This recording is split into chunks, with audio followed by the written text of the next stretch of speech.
aura pas de transition sans redirection de l'éducation. Et pourtant, aujourd'hui, l'école ne semble plus être un lieu d'émancipation. Elle façonne, elle norme, elle discipline. Loin d'ouvrir des perspectives, elle conditionne des individus à répondre aux attentes du marché, à intégrer des savoirs standardisés, à optimiser leur employabilité. Dans cette logique, la pensée devient un simple rouage dans une machine qui tourne à vide. Le philosophe français Bernard Stiegler nous propose un autre regard.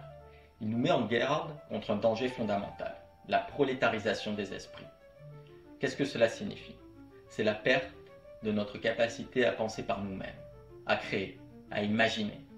C'est la manière dont la technique, les algorithmes, les logiques néolibérales nous enferment dans des automatismes, nous rendant de plus en plus passifs face à un monde qui s'accélère sans que nous comprenions pourquoi. Et l'éducation, au lieu de nous en libérer, aggrave cette prolétarisation. Elle nous forme à répéter, à mémoriser, à répondre aux attentes d'un système économique plutôt qu'à développer une pensée critique. Alors comment résister? Comment faire en sorte que l'éducation ne soit plus un instrument d'aliénation, mais un espace de libération et de réinvention du monde? Dans cette 9e session du parcours Mettre en perspective son approche pédagogique, nous allons explorer comment l'éducation peut devenir un acte de résistance face à l'entropie généralisée. Stiegler parle d'éducation négantropique. C'est une éducation qui ne vise pas seulement à transmettre des savoirs, mais à cultiver l'esprit critique, à préserver le désir d'apprendre, à nourrir la créativité.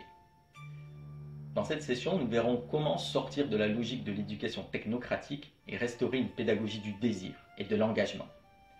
Comment comprendre le rôle des technologies dans l'aliénation des esprits et explorer comment les détourner à des fins créatives et critiques.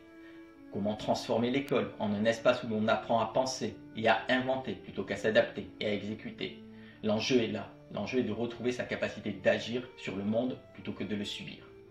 L'éducation ne doit plus être une machine qui broie le vivant, mais une fabrique d'imaginaire, un lieu de bifurcation et de possible. Alors, allons-nous continuer à nous laisser formater? Ou allons-nous faire de l'éducation une arme contre l'aliénation et la passivité? Car il n'y aura pas de transition sans redirection de l'éducation.